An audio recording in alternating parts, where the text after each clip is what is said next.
Do you find yourself wasting a lot of time in your day and then the end of the day comes and you're like, what just happened? I didn't get anything done. Well, if so, then this episode is for you. Welcome to Real Estate Marketing and Coffee. We are here to talk about how you can stop wasting time in 5 steps. Well, 5 tips, I should say. And I am your host, Ed Troxell, with my lovely co-host, Amanda Condyles. Yes, and we come to you live every Monday at 8 a.m. here on Facebook and LinkedIn. And then you can catch us over on YouTube for the replay or even on the podcast. Yes, we turned this into a podcast. It is available wherever you are streaming your podcast episode. You can just search for Real Estate Marketing and Coffee, and you will be able to tune in on the go. And today, we are going to be talking about those 5 tips. Now, the reason why we wanted to bring that up today was why, Amanda? I'm just going to throw you into the loop right there. Well, I think it all started with our email episode. You know, a lot of people were like, how do I not live and die by my email every day? Because, you know, it's a constant struggle, right? The fires come in now and we need to pivot and adjust our lives accordingly. And when we live and die by our email, we tend to lack some productivity that might be there if we were a little bit more focused. And so based on the response we got, we decided to create an entire episode on it to really focus on how you guys can have better time management tips and just some things that we've failed forward on in the past. It's so true. And, you know, no matter what industry you're in, Amanda works with real estate agents doing client care services. I have also started to work a lot more with real estate agents using video coaching and helping them with that marketing aspect there, as well as, you know, coaches and speakers and consultants. And it's just something that no matter what industry you're in, you're going to run into the time situation. You're going to have only so many hours in the day. We all get the same 24, and it's all about being able to maximize those hours, but not in a way that burns us out. And so that's why we wanted to do a full episode on how you can stop wasting your time and making the most of it so that you really can get more hours back into your day, which I know sounds crazy, but it's actually true, and it really can work for you. Totally.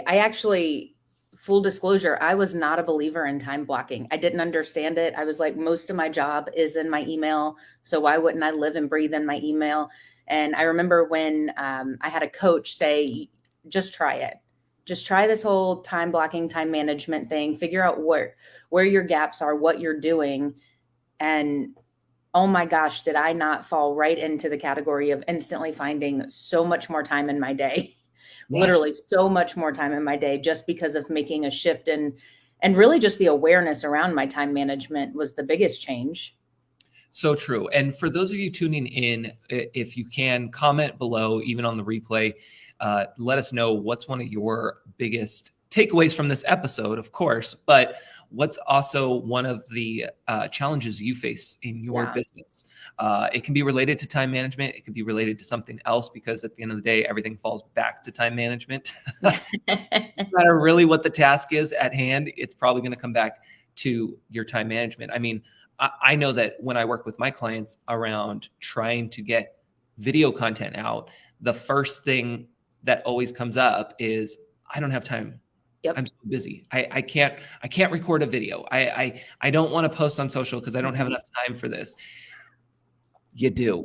You have the time. It's just looking at what you're already doing and finding those gaps, like you said, Amanda. Well, it's really interesting when you commit, in my opinion, to doing certain things and then you make it non-negotiable. Like for me right now, I'm doing 75 hard. And it's funny because a month ago, I would have said, I have no time to do 2 45-minute workouts in a day. There's no time for that.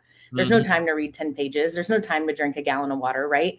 But because they've become non-negotiables in my head, it's funny how naturally the things that don't matter fall off so that I can support my current goal. And this is what I think of when I think of time management. Is it's really interesting how when we say this is, you know, come hell or high water, I will get this task done today, or I will get this time block done today, you know, that you start to achieve those things and you find so much more time. Like you realize how much time you waste. And then that awareness naturally at least for me, forces me to level up because, you know, like my phone reports back how much time I've spent on my phone in the last week, which You have a love-hate relationship with iPhones, right? And so sometimes it'll be Sunday and it'll send me my weekly report and it'll be like, you had a 20% increase. And I'm like, oh my God, what am I doing with my time that I had a 20% increase on my phone, right? So there's all these ways that you can find that little time. But I think the awareness piece of realizing that you're wasting it and you do have time is so important to first acknowledge. Yeah, and you bring up one of those 5 tips that we're going to talk about today, and we're not going in any order, FYI. For we're just off.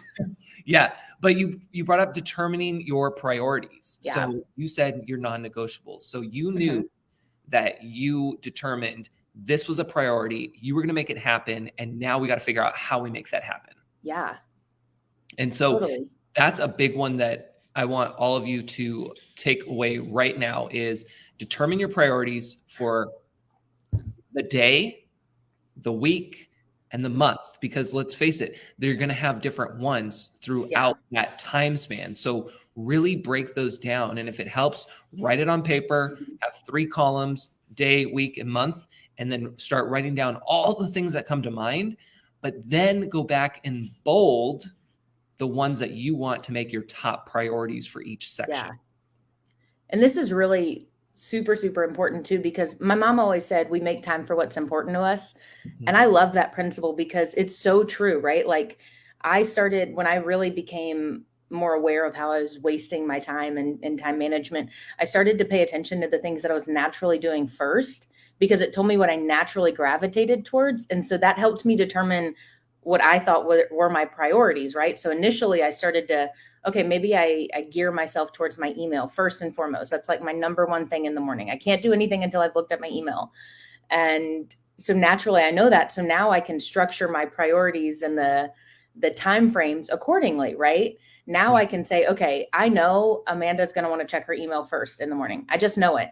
And so now I can, okay, now I need an email time block because that's a priority to me to know that I know all the things does that make sense? Like determining that priority for me, or my priorities for me, started with figuring out what I naturally gravitated towards first, and then seeing if that was in alignment with what really needed to be first. So true. Yes. So priority is key. Thank you, Megan, for jumping in on the chat there. Love that. And so let's dive into number 2. Again, these are not in any specific order, and you can share your tips below as well in the comment section. But tip number 2 is track your time. Oh my goodness. This is so important. So key.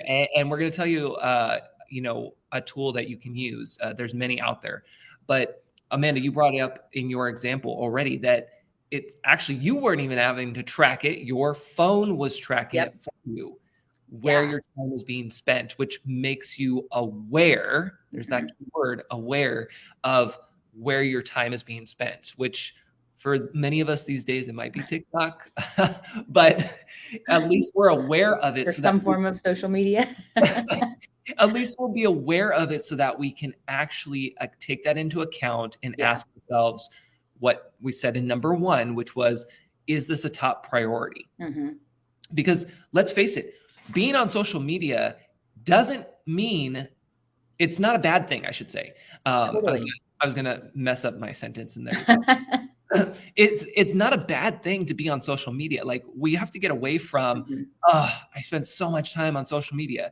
It's not about that. It's about what were you doing with that time and being on social media. Like if you're networking, if you're engaged, if you're sharing or providing value somewhere. Yeah, absolutely. There's a lot of productive things you can do. So it doesn't, but I think like I like to look at it, and when I get that report back and it's much higher, I like to think, okay, did I have like productive time in social media, or did I just waste my time scrolling? Like, did I engage with people? Because at the end of the day, that's the whole reason I have social media, right? I don't care about it outside of it. I like to see the memories pop up. That's fun for me. But past that, like the whole goal of social media is to connect. And so if I'm not doing that, then it's purely just a waste of my time. Yeah. And so having that hard conversation with yourself of, am I actually being productive when I'm here and in this space, or am I just using it as almost a numbing mechanism, honestly? Yes. And that is also a reason why you want to do tip number 1, which is determine your priorities, because that will help you when you go onto social media. It's almost like going into a networking event. You're either going to have a plan and go into that networking event and kill it, and you're going to feel amazing because you met the top 5 people in your industry that you wanted to reach out to and basically have as mentors, or you met the top 5 people who could be your next partnership or ideal client, like whatever it is, and you left that networking event feeling strong. Or you can go into that networking event because everyone else was signed up for it and you go for the free food and the drinks, but you walk away feeling like you didn't do anything. Yeah, I got free drinks and that was it. I'm so glad I went, right? Yeah. So really have a plan in place for that. Now, tip number 3 is we'll do this one. We'll do this one for number 3, Amanda. We'll do this one. Say no more often. Oh, this is so good and so hard. This is probably where I would venture to bet most people struggle. Yes. Do you let's ask. We're live. So do you struggle with saying no? Like, be honest. Do you struggle with saying no to opportunities that come up? Because let's face it, we're always going to be faced with opportunities. And Totally. yes, they're always going to sound amazing. Maybe not all of them, but a lot of them are going to sound amazing. And we're going to feel like we have to say yes. And we're probably going to say yes. And then we screw ourselves over and we fall behind. Megan says yes. Yeah. She feels it. She feels our pain. Well, I think back to this too, with saying no is that priority piece is just so important, because when, like, using 75 hard as an example, no alcohol is allowed in 75 hard, not even a sip. Right. And so it's really easy. Like, I go out to eat often with friends and they're like, come on, just try it, just a sip. Like, it's not going to ruin your 75 hard. Right. But it's a non-negotiable to me. So that's a priority. And so I'm able to say no because it doesn't support my goals. But if you don't know your priorities, you don't even know what to say no to. And so in knowing your priorities, to me, that gives me all the power and permission to really start saying no. Because, if someone's like, hey, can you, let's say one of my clients dropped in and was like, oh my gosh, I really would love it if this went out today. I need this. I need these clients called. I need this client marketing out. Like, can you save my ass? Yeah. I can say yes, but what if my day is already jam-packed and here we are and now you need this, and I say yes, now I'm screwing myself over and I'm not supporting my goals. And so I think about it as like utter self-care and self-love to myself and to my business and to my clients, because I'm staying on track with the things I said I was going to do. Right. So saying no doesn't have to be a negative thing. It can actually be quite a positive thing, because I'm supporting my goals, my business's goals, and ultimately your goals. Because if I'm rushing something for you, it might not be my highest level work. Right. Yes. And you know what, that, hopefully I don't screw this part up, but I was just listening over the weekend to, I believe it was a podcast episode, and they were actually talking about this same thing. Actually, it was a book that I was reading. But it was the same thing where you have to look at, is it important or is it urgent? And how they're both different. And the important part, basically in a summary, is that it's what you just said. It's related to the bigger picture and those goals that you have set in place. Whereas the urgent can totally derail you from doing whatever track you were on. Yeah. And while it may seem like you're getting things done in the moment, because it's that quick check off the list, or, like when we go and we post something on social, we get that instant gratification when likes it or shares it or comments, or we get 100,000 views. It's that same idea. It's urgent. Yeah. With that quick little dopamine hit, versus the important, which is the long run, which is why we're here and what we do in both of our businesses. And so, yeah, everything needs to get done. And I think that's why everyone gets squirrely in their head about it, is because every task still has to get done, whether it's responding to an email from Ed that's just saying, hey, how's it going? That's still a task. There's a to-do attached to it, right? I need to answer. Or if it's like, hey, there's this big emergency. And I think about it like if I was cleaning my house this weekend and I needed to sweep and mop and vacuum, like those are my three things. But then there's a fire in my kitchen. It would make no sense for me to gravitate towards, well, sweeping will just take me 2 seconds and mopping will take me 2 seconds and then vacuuming. And then I can handle the fire because that'll take more time. And often we gravitate sometimes to the important versus the urgent, because we can, like, I'm so infamous for this. If I'm not feeling productive, I'll go to my low hanging fruit and try to cross off as much of that low hanging fruit as possible so that I can feel productive. Yes. And that can work. And sometimes it can spark that productivity, right? But then also it can have that adverse effect where there's a fire happening right here, right? And I'm sitting here sweeping and mopping and like my kitchen's burning down. And so knowing the difference between what is important and what is urgent, and then I will even take it a step further and saying, time block it and track that for your urgent stuff. What needs to happen right now, and time block, because most of the urgent stuff about, right? Yeah. If you're a transaction coordinator, which is majority of our team with Closer Pros, that you have mutual contracts that have to get out. That if you're a real estate agent, that you have negotiations that have to happen. That you have listings that have to get on the market, right? Your big urgent blocks of things that have to get done sooner rather than later. So time block accordingly. And then you're better able to track what's urgent, what's important, and to say no all in the same time because it supports your goals. You see how Amanda does that? She just goes from one to the next with a nice, easy. I'm so passionate about time management. So tip number 4, if you didn't pick up on that, was time blocking. That is the big one. And that's something that we talk about a lot. It's always a work in progress. You always have to keep fine tuning it, but time blocking is a huge, huge one. So important. And I think it ties back into, well, I know it does for me at least, ties back into the top priorities and how we broke down the example where you're going to have 3 on your paper. It's the day, the week, and the month. I've actually taken that same model and moved it from paper to using a tool called ClickUp. So ClickUp, if you don't know it, you should, because it's going to say, but ClickUp is a project management system that personally I think everyone should have. Now, you might already have one like Asana or whatever. Mm-hmm. If you're happy with it, great, use it, whatever works.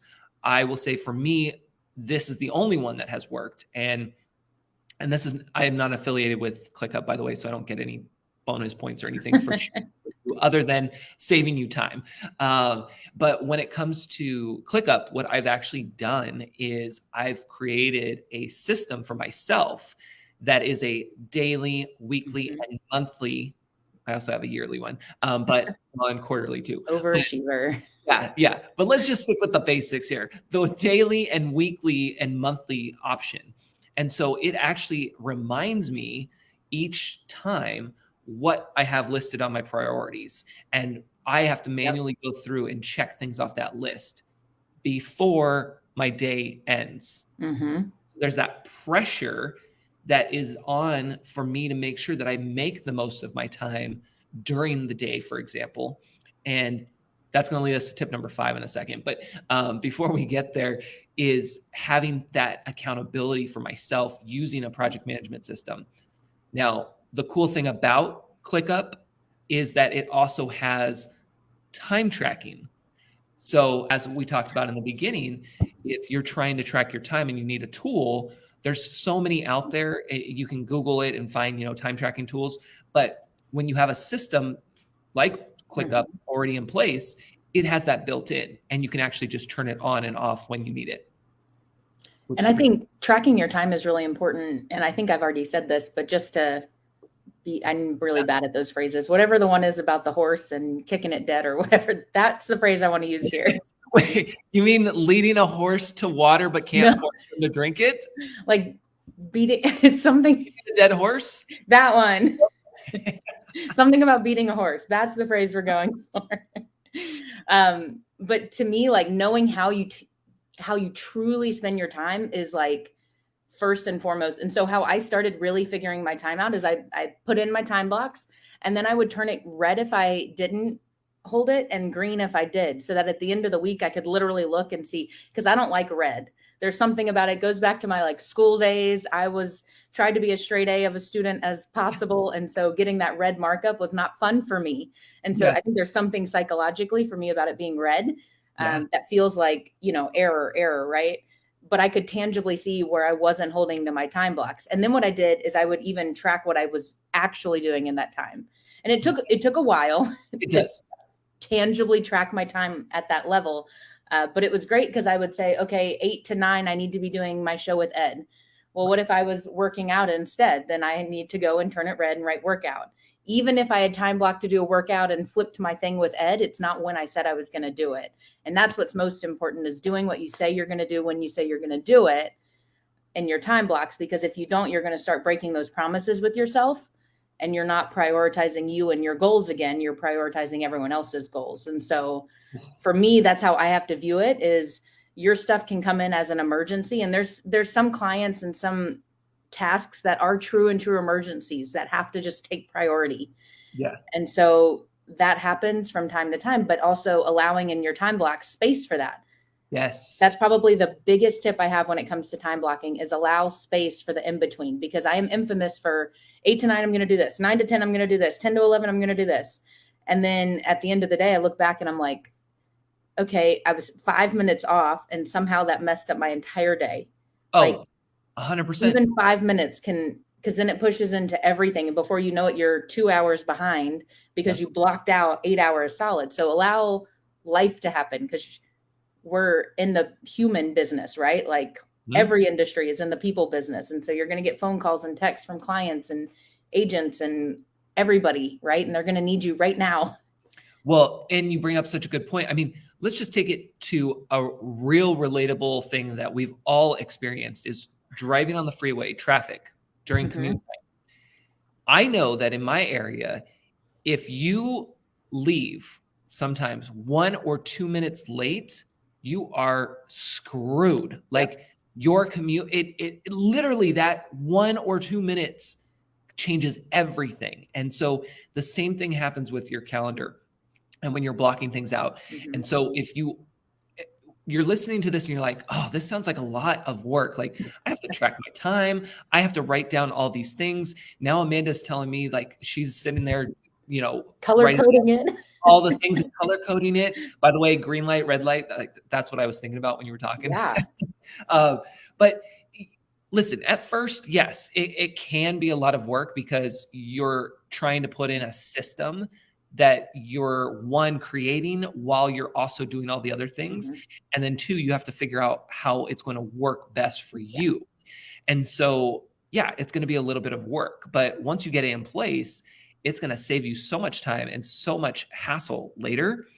And what's nice about being able to have time blocking is that you create space for the things that you want to do. Yeah. And I will say my tip, my trick, my hack, if you will, is stop giving yourself only 10 or 15 minutes in between whatever your appointments are. You have to do the 30-minute buffer.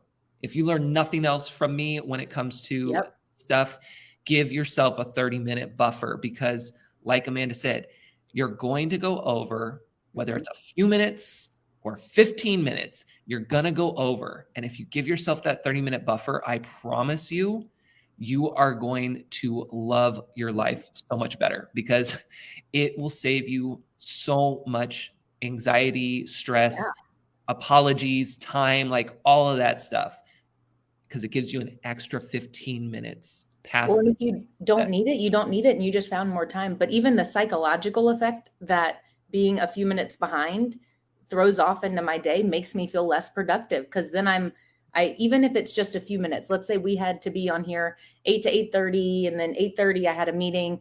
Being 2 minutes late to that meeting, now knowing that I'm probably going to roll into 9:02 versus 9 p.m. or 9 a.m. end time, like I'm going to find myself feeling behind, which is going to lead to anxiety, which is going to carry into every other appointment I have for that day, right? I'm going to feel that, okay, so allowing that buffer if I need it is amazing, because now I get to, okay, I just gained 30 minutes in my day. I don't need it, but I gained it. Now I can be more productive, and I don't have to go through that psychological turmoil, if you will, of feeling so far behind and not able to catch up, or, the apologies, like you said. And as always, I tell people this, I don't believe in baby steps, but I think start small with stuff like this. Build the habit, because otherwise you're going to overwhelm yourself and it's going to be too much to do. So maybe it's time block one of your activities. For you real estate agents, time block your lead generation. It's the most important thing. Every morning, 9 to 11, I'm going to be lead generating, and I'm going to put it on my calendar. And every morning I do it, I'm going to turn it green. And every morning I don't do it, I'm going to turn it red and write what my excuse is. Simple, right? It's a 2-hour block, and it supports your business at a high level. Transaction coordinators, do it for your processing your mutual contracts, whatever it is that's the most important thing in your business, try and put that on your calendar time blocked first, and figure it out from there, and then build it in, right? Because if you start to try to shove yourself into this new system and this new pattern with all this newness, you're going to some of it's going to fall off, right? You're not going to do everything. I have this habit. I'll be like, I'm going to start eating healthy and sleeping better and working out and drinking all this water, and all these things are going to magically change in my life overnight. And then if I forget one of them, I'm like, I messed the whole day up. I didn't. I just overworked myself with all these to-dos. So start small, start with one thing that we say today, really implement it, and start small and build that habit, and you'll see the results of it. And then I always say this too, when it comes to becoming aware of your time management, realize that it's going to take all the time on the front end, but to put the work in, but then it'll start working for you on the back end.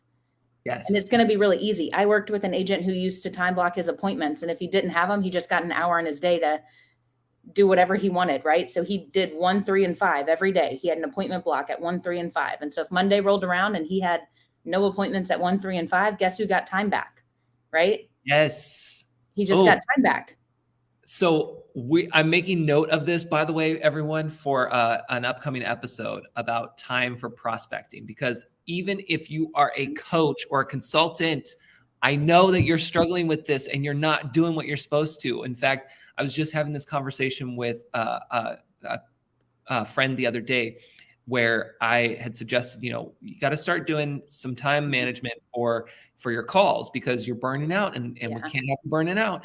And after 1 week of implementing the strategy, they were glowing, and they're like, so much nicer. Like, and they didn't think that they could do it either. So a little teaser, we'll put an episode together for this, because that's a big one for all of us, because we're in the service industry. We need to make sure that we're making time to do the prospecting in not driving us crazy and not going all in on that, because then other things in the business fall, right? And it's the same thing with like posting on social media. If you're always on social media and you're not doing anything else, well, things are going to fall to the wayside as well. I know we're getting close on time, so let's get to tip number 5, because tip number 5 is a big one. And do you remember which one it is, Amanda? Yes, it was having your office hours, setting office hours, sticking to them, adding it to your email. Super, super important. And here's why is, and I am the guiltiest of this, is if you think you have 12 hours to work in a day, you'll naturally be less productive. And so for me, single lady, it's just me and my cat. I don't have to worry about kids or a husband or anything, right? I don't have to come home and cook dinner or do any of that stuff.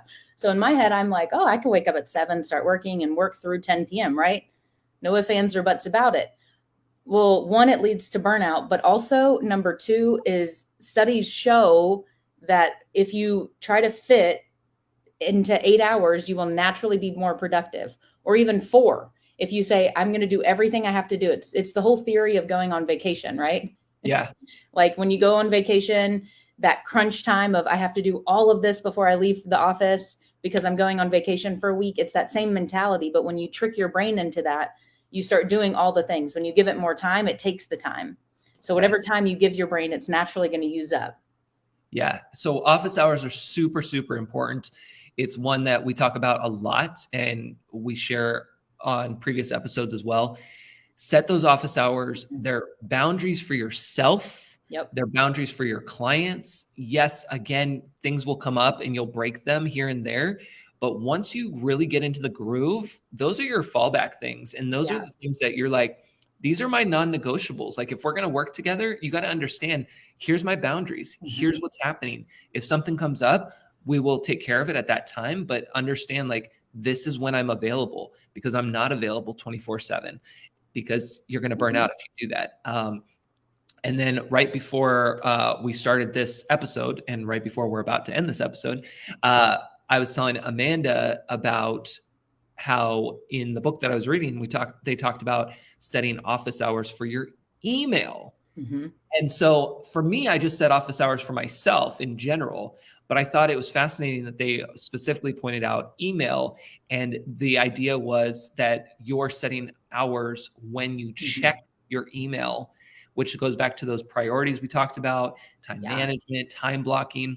It all ties in together, because if you do that, you're going to be more productive, because we think that multitasking is more productive, but it's actually not. And research shows that. And so when we can, and I think there was something about 26 minutes it takes for you on average to be able to get back to whatever groove you might have been in, like the break in everything, that if you transition from one task to the other, you basically just lost 26 minutes, because now you're no longer in that flow, and it's going to be so much harder to get back to it. So having office hours for your business, maybe for your email, if you can, start checking your text messages, because all of you are trying to run your business, especially agents, from your text messages, which don't have office hours. So set those boundaries. It's super, super important. And it's going to affect the rest of your life, because it's all about that time management. Yeah. In a study I heard about multitasking, I read it in a book called Essentialism, and it talks about how there's no such thing as multitasking, because you're 3 times more productive when you stay in one lane. And so they demonstrated it by timing people writing out the alphabet A to Z and then numbers 1 to 26. And then they timed them doing A1, B2, all the way to Z26. And it took on average about a minute and a half for people to do A1, B2, all the way to Z26, and less than 30 seconds to do A to Z, 1 to 26. And so it shows that it takes 3 times as much time to play in multiple lanes as it does to stay focused. And this is what I think about when I think of email, because it's impossible. Like we see this and we think, oh, I can just answer Ed back real quick, and then I'll flip back over here. But I'm actually making myself 3 times less productive, which does not support my goals or my priorities, but also doesn't give the best version of myself to my clients, right? Because then they're getting this 3 times less productive human responding to them, versus here's my email time block. And here's when I'm like, I batch all of my tasks in my email time blocking. And so I go through, and everything that can be answered in 2 minutes, I batch into one folder, and then I batch the actual tasks. And then I time block according to the tasks. And that helps me, because then I'm staying in my one lane, right? But having those office hours helps me not be so prone to flip up to email. Yeah, it's so true. So we're going to give you a quick wrap up here in just a second. Go ahead, like, share, comment, subscribe, whatever, wherever you're watching, whatever you're supposed to do on that action. And be sure to drop a comment to let us know about what you took away from this episode, because that's obviously the reason why we're here, why you're actually tuning in.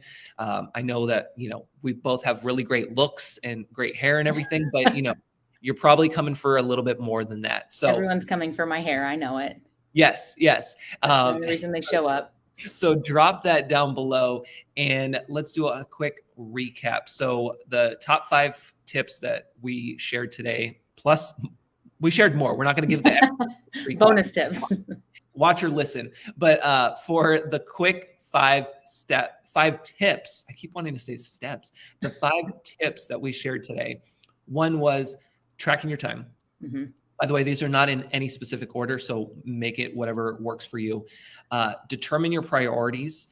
Go ahead and write those out for your daily, your weekly, your monthly.